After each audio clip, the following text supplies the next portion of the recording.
आप देख रहे हैं न्यूज नाउ 24/7। ताज़ा खबरों के लिए हमारे साथ बने रहें।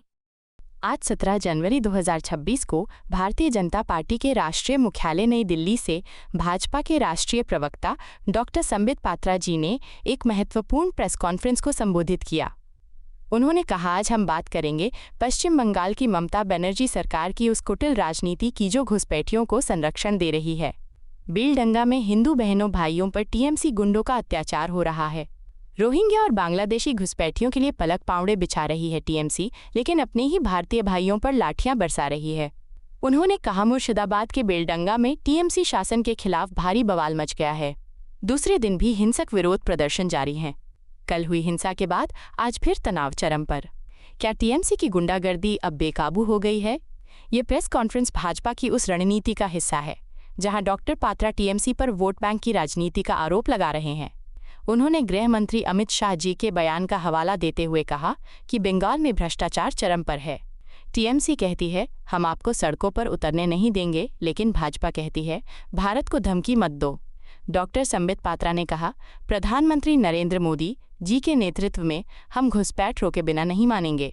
बांग्लादेश से घुस रहे लोगों के लिए आधार कार्ड बना रही टीएमसी, ये राष्ट्रद्रोह नहीं तो क्या है? बिहार से लेकर बंगाल तक विकास का एजेंडा लेकर भाजपा आगे बढ़ रही है। विपक्ष की धमकियां हमें नहीं डराएंगी। प्रेस कॉन्फ्रेंस में विपक्ष के संसदीय व्यवहार पर भी तीखा प्रहार किया गया। डॉक्टर पात्रा ने कहा, विपक्ष शहीदों का अपमान कर रहा है, लेकिन भाजपा राष्ट्रहित में अडिग है। आने वाले चुनावों में 2/3 बहुमत से भाजपा सरकार बनाएगी। बंधुओं, आप सभी को पता है कि भारतीय जनता पार्टी पे किस प्रकार से विपक्षी दल जो है समय समय पर भ्रांति फैलाने की कोशिश करती है, झूठे आरोप लगाती है। कोई कहता है लोकतंत्र की हत्या हो गई, भारतीय जनता पार्टी लोकतंत्र का साथ नहीं दे रही है, तो कोई यह भ्रांति फैलाता है कि अल्पसंख्यकों के विरोधी है भारतीय जनता पार्टी। मगर वास्तविक कहानी क्या है, आज इस महत्वपूर्ण प्रेस कॉन्फ्रेंस के माध्यम से देश के समक्ष भारतीय जनता पार्टी रखना चाहेगी। बंगाल कोई साधारण राज्य नहीं है। बंगाल वह राज्य है, बंगाल वह भूमि है जहां स्वामी विवेकानंद जी ने कहा था, सभी कुछ भूल जाओ। अगर एक मूर्ति, एक प्रतिमा गढ़ना है तो वो भारत माता की मूर्ति, भारत मां की प्रतिमा को गढ़ो। वंदे मातरम कहते हुए आगे बढ़ो और तब तक बढ़ते रहो जब तक भारत माता विश्व गुरु न बन जाए। बंगाल वह भूमि है जहां से वंदे मातरम की गूंज उठी थी। बंगाल अध्यात्म, तप, तपस्या और यज्ञ की भूमि है। मगर आज बहुत दुख के साथ मुझे कहना पड़ रहा है, उसी तप की भूमि पे ममता बनर्जी जी ने जिस प्रकार के शासन को स्थान दिया है, आज का माहौल बंगाल में बंग भंग जैसी स्थिति ही बनाई हुई है। 1905 में आपको याद है, बंग भंग, बंगाल को तोड़ने की जो चेष्टा, कुचेष्टा अंग्रेजों ने की थी, वह कुचेष्टा भी तुष्टीकरण का नतीजा था। अंग्रेज तुष्टीकरण करना चाहते थे और बंगाल को तोड़ना चाहते थे दो भागों में। और आज ये अतिशयोक्ति नहीं होगी और ये पॉलिटिकली रॉन्ग स्टेटमेंट भी नहीं होगा अगर मैं जोरदार तरीके से कहूं कि तुष्टीकरण के नींव पर ममता बनर्जी की चेष्टा है कि बंगाल को अलग थलग कर दिया जाए। आज कभी कभी तो ऐसा लगता है कि is Bengal a different part of India? Is Bengal away from India? क्या बंगाल भारत का हिस्सा है या नहीं? जो भी प्रक्रिया भारतवर्ष में होता है, उन सारी संवैधानिक प्रक्रियाओं पर कुठाराघात करती है ममता बनर्जी और टीएमसी की सरकार बंगाल के अंदर। मैं आज कुछ ऐसे तथ्य रखने वाला हूं और वीडियो के माध्यम से भारतीय जनता पार्टी कुछ ऐसा दिखाने वाली है जो विभत्स है। आप सभी जानते हैं, पूरे देश के कई राज्यों में सिलसिलेवार तरीके से एसआईआर इसकी प्रक्रिया चल रही है। यह प्रक्रिया 2003 में भी हुई थी, इस पर बहुत चर्चा हुई है, सदन के पटल पर भी चर्चा हो चुकी है। एसआईआर बंगाल में भी हो रहा है, उसे रोकने की कोशिश गैर संवैधानिक तरीके से, केवल गैर संवैधानिक तरीके से नहीं, हिंसा के माध्यम से ममता बनर्जी जिस प्रकार से कर रही है, विगत कुछ दिनों में हमने क्या क्या देखा है, मैं आपके सामने वो विवरण रखूंगा। चुनाव अधिकारी जो बीएलओ कहलाता है, चुनाव अधिकारी तक वहां सुरक्षित नहीं है। इतना दबाव उनके ऊपर बनाया जा रहा है कि वो मजबूर हो रहे हैं आत्महत्या करने के लिए। बीडीओ की ऑफिस, ब्लॉक डेवलपमेंट ऑफिसर, उनके ऑफिसर्स के ऊपर, उनके ऑफिसर्स के ऊपर इस प्रकार हमला किया जा रहा है मानो वो कोई शत्रु का टेरिटरी हो, as if they were enemy territories. Farakka के अंदर जो मुर्शिदाबाद डिस्ट्रिक्ट में आता है, बीडीओ के दफ्तर के ऊपर हमला हुआ है, और जब हमला हो रहा था उस समय टीएमसी के विधायक एमएलए मुनीरुल इस्लाम वहां मौजूद थे। मुनीरुल इस्लाम के मौजूदगी में फरक्का में बीडीओ के ऑफिस पर हमला हुआ। मुनीरुल इस्लाम ने खुलेआम कहा कि यहां राम से पेपर मांगा नहीं जाता, रहीम का पेपर चेक किया जाता है। ममता बनर्जी जी को मैं कहना चाहता हूं, ये राम और रहीम की कहानी नहीं, ये रोहिंग्यान की कहानी है। आप रोहिंग्यान को बचाना चाहते हैं, बांग्लादेशियों को बचाना चाहते हैं। आप बांग्लादेशी घुसपैठी और रोहिंग्याओं की संख्या के आधार पर जीतने का प्रयास कर रही है, मगर याद रखिए ये चेतावनी है भारतवर्ष का। भारत को खंडित करके, बंगाल को खंडित करके आप कभी विजयी नहीं हो पाएंगे, और भारत चुप नहीं बैठेगा। और मैं बंगाल से भी कहना चाहता हूं, अगर चैन से सोना है तो जाग जाओ।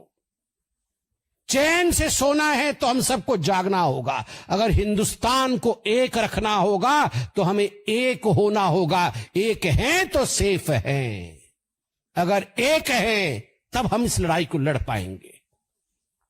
एफआईआर हुआ बीडीओ के ऑफिस के ऊपर हमले का, मगर एमएलए का नाम उस एफआईआर में प्रस्तुत नहीं था। क्यों नहीं था ममता बनर्जी? किसको बचाना चाहती हैं आप? मुनीरुल इस्लाम ने कहा था मैं कोई एसआईआर को नहीं मानता हूं। आप कौन है नहीं मानने वाले? ये भारत का संविधान है। This is the constitutional authority of India which is conducting the SIR. You as an MLA can not say that मैं एसआईआर को नहीं मानता। एसआईआर के खिलाफ आप आक्रमण करें और आपके खिलाफ एफआईआर भी नहीं हो। केवल फरक्का नहीं, बुधवार के दिन चकुलिया का बीडीओ का ऑफिस जो कि उत्तर दिनाजपुर में आता है, और आप जानते हैं चाहे मुर्शिदाबाद जिला हो चाहे उत्तर दिनाजपुर जिला हो, वहां किस प्रकार से 2011 से 2019 के बीच जनसंख्या परिवर्तन हुआ है, किस प्रकार घुसपैठियों के कारण कहां 70% तो कहीं 50% से अधिक पॉपुलेशन, मुस्लिम पॉपुलेशन की वृद्धि हुई है। यह कोई ऑर्गेनिक वृद्धि नहीं है, ये वृद्धि घुसपैठियों के लिए हुई है। रोहिंग्यान और बांग्लादेशियों की घुसपैठिए से यह आर्टिफिशियल वृद्धि हुई है। उसी उत्तर दिनाजपुर के चकुलिया के बीडीओ के ऑफिस पे सुबह 9:30 बजे 300 लोगों का आक्रमण होता है। 20 लाख की प्रॉपर्टी जला दी जाती है, उसे ध्वस्त कर दिया जाता है। अभी मुर्शिदाबाद में वायलेंस चल रहा है, NH-12 को रोक दिया गया है, सारी रेल सर्विस ठप पड़ी हुई है। क्या भारत का हिस्सा नहीं है? क्या लोग NH-12 पे चल नहीं सकते? ट्रेन जलाई जा रही है तो ममता बनर्जी उसे जस्टिफाई कर रही है। वो कह रही है ये नाराजगी है माइनॉरिटीज की। अभिषेक बनर्जी से पूछा जाता है तो वो कहते हैं नाम कटेगा तो प्रोटेस्ट तो होगा ही। और इतना ही नहीं, आप सब हमारे बंधु हैं। You are the fourth pillar of democracy.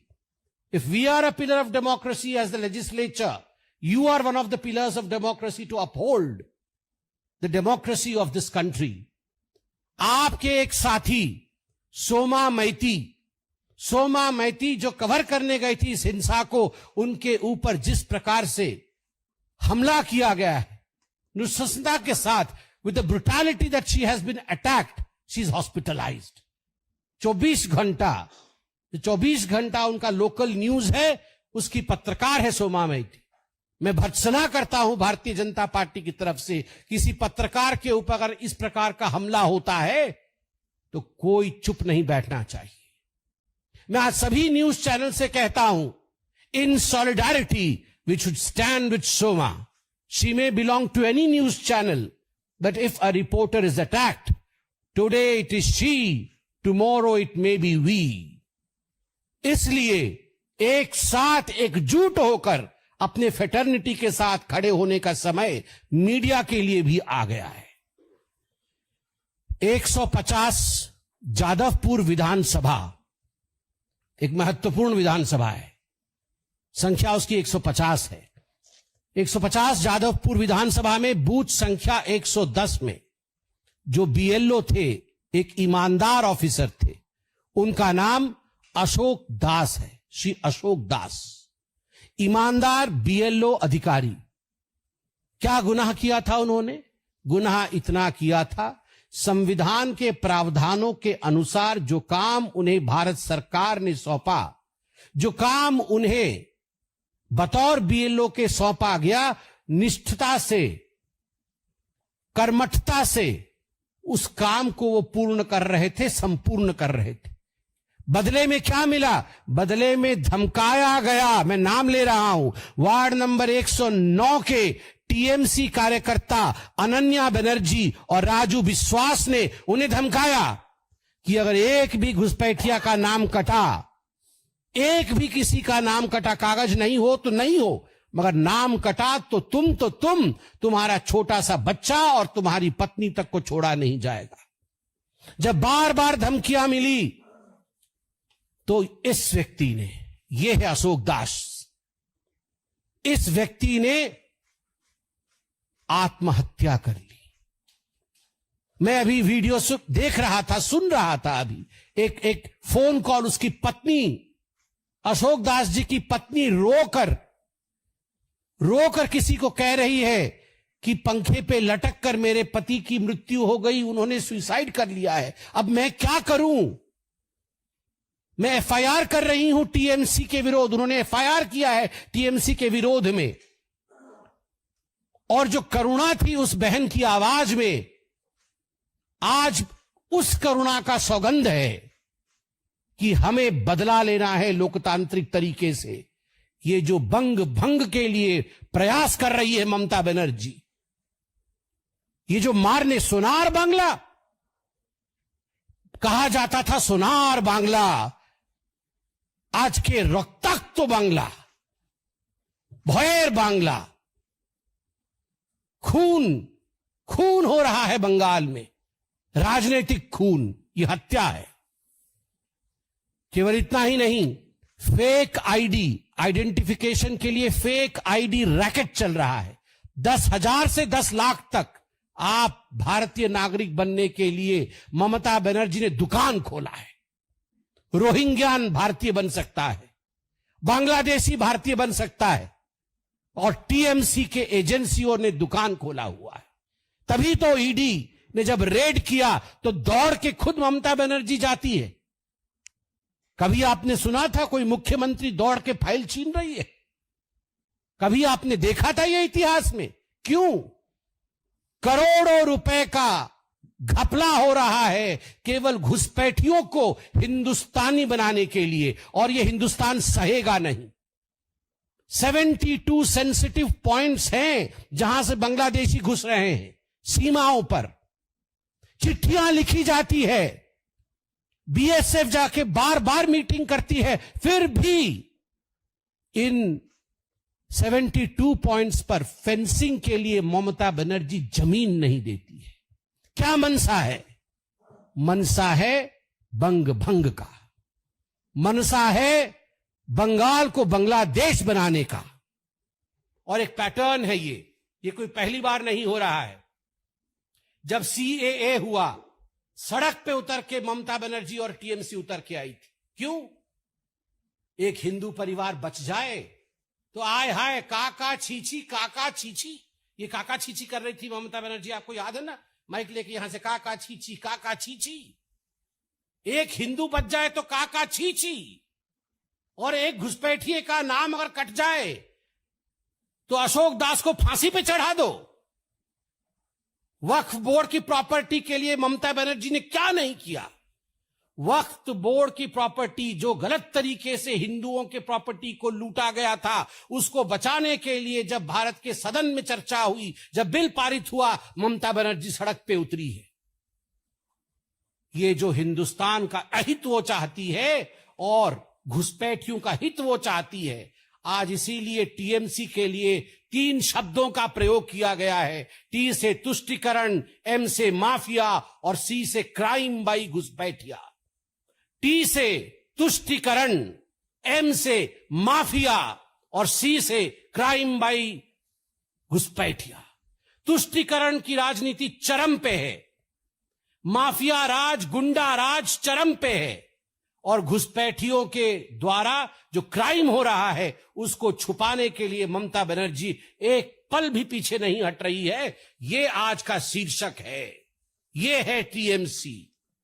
T for तुष्टिकरण, एम फॉर माफिया एंड गुंडा राज, सी फॉर क्राइम बाय घुसपैठी। ये है टीएमसी। याद रखिए ममता जी, न तुष्टिकरण रहेगा, ना आपका माफिया राज रहेगा, और ना हम क्राइम होने देंगे बंगाल में। ये तीनों ही नहीं होगा। इसके साथ मैं कुछ तस्वीर दिखाना चाहता हूं आज आपको, और कुछ हमारे तस्वीर यहां भी चलेंगे वीडियो के माध्यम से। जैसा मैंने कहा, ये जो अशोक दास जी का मैंने आपको चित्र दिखाया, बीएलओ थे जादवपुर के। लाइट कम कर सकते हैं ताकि सबको दिखाया दे जी। ये अशोक दास जी है। मैं उनकी सद्गति के लिए प्रार्थना करता हूं। बीएलओ थे जादवपुर के। टीएमसी ने हत्या कर दी इनकी, आत्महत्या करवाई गई इनसे। ये उनका घर है जहां उन्होंने अपने आप को फांसी पे चढ़ाया। सोचिए उनके छोटे से बच्चे और उनकी पत्नी, धर्मपत्नी पर क्या गुजर रहा होगा। अगर यही किसी बीजेपी राज्य में हो गया होता तो अभी तक ममता बनर्जी सड़क पे उतर चुकी होती और न जाने हमें क्या क्या कह चुकी होती, मगर हम भी चुप नहीं बैठेंगे। आप देखिए उसके पश्चात किस प्रकार वीडियो के ऑफिस में ये सोमा जी हैं। ये जो आप तस्वीर देख रही हैं, ये सोमा जी की तस्वीर है। ये 24 घंटा जो वहां न्यूज चैनल है, किस प्रकार से सोमा जी जो वायलेंस को कवर करने गई थी, उनको पीटा गया, घुसपैठियों द्वारा पीटा गया, टीएमसी के कार्यकर्ताओं द्वारा पीटा गया, और आज उनका ये हश्र है, वो हॉस्पिटल में है। और भी तस्वीर सोमा माइती जी की है ये। और इसके बाद ये जो आप तस्वीर देख रहे हैं अभी, ये तस्वीर मयूरुल इस्लाम का है, जो फरक्का में जिस समय अटैक हुआ, आप देख सकते हैं। ये मयूरुल इस्लाम, ये फरक्का के एमएलए है, और फरक्का के टीएमसी एमएलए जिस समय फरक्का के बीडीओ के ऑफिस पर हमला हुआ, खुद उस समय वे मौजूद थे वहां पर, और उन्होंने कहा कि राम के नाम को काटा नहीं जाता, रहीम के नाम पर पेपर मांगा जाता है।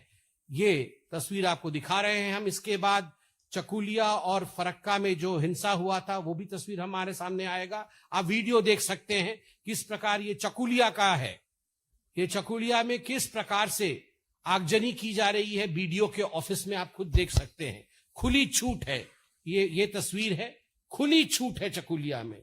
और बाकी हिंसा का तस्वीर भी मैं अपने साथ लेकर आया हूं, आप ये सब देख सकते हैं। चारों तरफ आगजनी और हिंसा, चारों तरफ, सभी आप लोग भी एक एक लीजिए। चारों तरफ आगजनी और हिंसा। आप सोच के देखिए, आप सोच के देखिए। यह है ममता बनर्जी और टीएमसी द्वारा बनाया गया बंगाल। क्या हम उसी बंगाल को देख रहे हैं जिस बंगाल से वंदे मातरम की ध्वनि गूंजी थी? क्या हम उसी बंगाल को देख रहे हैं जिस बंगाल से जन गण मन की ध्वनि गूंजी थी? नहीं।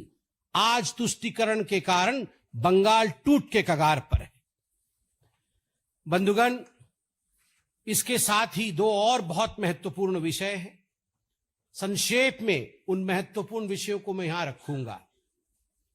मुझे बड़े खेद के साथ कहना पड़ रहा है कि प्रियंका वाड्रा जी ने कहा था कि लड़की हूं, लड़ सकती हूं, लड़की हूं, लड़ सकती हूं। प्रियंका वाड्रा जी ने कहा था लड़की हूं, लड़ सकती हूं, मगर अभी नदारत है। आप याद करिए, कुछ ही समय पहले फूल सिंह बरैया, जो भांडेर से एमएलए है, मध्य प्रदेश के भांडेर से कांग्रेस के एमएलए फूल सिंह बरैया जी एक मंच पर, जिस मंच पर दिग्विजय सिंह कोई छोटे नेता नहीं, पूर्व मुख्यमंत्री रह चुके हैं, गांधी परिवार के बहुत निकट माने जाते हैं, वर्तमान में सांसद हैं कांग्रेस पार्टी के, उनके मौजूदगी में जिस प्रकार, और कांग्रेस पार्टी के कितने नजदीक है ये तस्वीर में देखिए, राहुल गांधी, ये फूल सिंह बरैया जी, आप देख सकते हैं दोनों को। कई तस्वीरें हैं, मैं सभी तस्वीर दिखाऊंगा आपको। ये देख सकते हैं फूल सिंह बरैया जी को राहुल गांधी जी के साथ।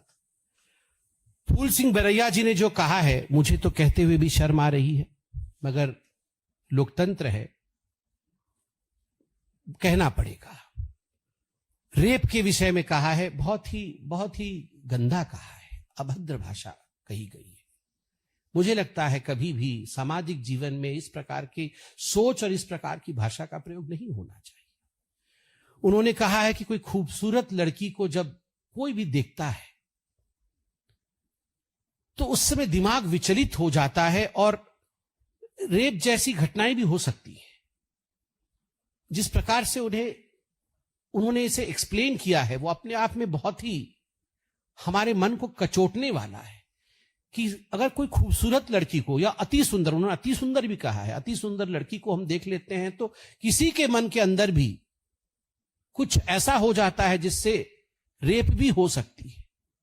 ये एक विधायक है जिनको हम माननीय जी कहते हैं, राहुल गांधी के बगल में बैठते हैं, प्रियंका जी के करीबी माने जाते हैं, और उस मंच पे जब बोल रहे हैं तो स्वयं दिग्विजय जी मौजूद है, किसी ने रोका नहीं। आगे कहते हैं रेप सबसे ज्यादा किसका होता है? सबसे ज्यादा अनुसूचित जाति, अनुसूचित जनजाति या ओबीसी का होता है।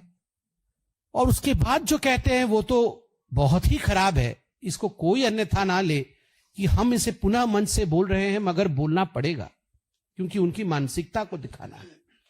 वो कहते हैं ये जो खूबसूरत लड़की है ना, सुंदर, अति सुंदर, ये तो आदिवासियों में कौन सी अति सुंदर लड़की होती है? कोई लड़की आदिवासी में, एससी में, ओबीसी में कोई लड़की सुंदर नहीं होती है, मगर फिर भी उनका रेप किया जाता है। क्यों किया जाता है? उनकी छोटी बच्चियों का रेप किया जाता है, 4 महीने का, 8 महीने के बच्ची का। कोई एक आदमी नहीं, 4-5 लोग रेप कर देते हैं। क्यों? क्योंकि उनके ग्रंथों में लिखा है कि अगर किसी अनुसूचित जाति का या जनजाति के बच्ची का रेप करे तो कई तीर्थों का लाभ हमें मिल जाता है। ये केवल सनातन को अपमानित करने का प्रयास नहीं है, ये महिला और मानवता को, मैं ये भी नहीं कहूंगा ये महिलाओं को अपमानित करने के शब्द हैं, ये मानवता को अपमानित करने के शब्द हैं। और जब ऐसे शब्द बाबा साहेब अंबेडकर जैसे स्टॉलवर्ट के लिए उनके आड़ में कहे जाते हैं, फोटो पीछे बाबा साहेब का लगा हुआ है, बाबा साहेब के नाम पे जब ऐसे शब्द कहे जाते हैं तो ये बाबा साहेब के आत्मा के ऊपर चोट है। जिस व्यक्ति ने अपना पूरा जीवन मानवता के लिए न्योछावर कर दिया, आप कह रहे हैं कि सुंदर लड़की को देखने से रेप करने का मन करता है और तीर्थ के लिए रेप किया जाता है? कौन से ग्रंथ में लिखा है? मैं वेट करता हूं, आशा है मुझे, राहुल गांधी जी से तो कोई आशा नहीं है क्योंकि वो नाकाम है, मगर प्रियंका वाड्रा जी जो कहती थी लड़की हूं, लड़ सकती हूं, मैं आशा करता हूं शाम तक वो वक्तव्य देंगी। शाम तक वो अपनी माताश्री के पास जाके कहेंगी कि बरैया जी को पार्टी से बर्खास्त किया जाए। और अंततोगत्वा केजरीवाल तो केजरीवाल हैं ही, वो कभी सुधर नहीं सकते हैं। दिल्ली से गए, शीश महल से गए तो हवा महल में बैठे हैं पंजाब में। सत्ता की हवा उनको लगती रहनी चाहिए, लग भी रही है, काफिलों में घूम रहे हैं। किसी ने अगर खिलाफ में लिख दिया, पंजाब केसरी ने उनके खिलाफ लिख दिया, आधी रात को पंजाब केसरी के ऊपर आक्रमण, पंजाब केसरी के ऊपर, उनके दफ्तर के ऊपर रेड करना, बिजली काट देना। मुझे तो वो कहानी इंदिरा गांधी जी की याद आ गई जब इमरजेंसी प्रोक्लेम हुआ था।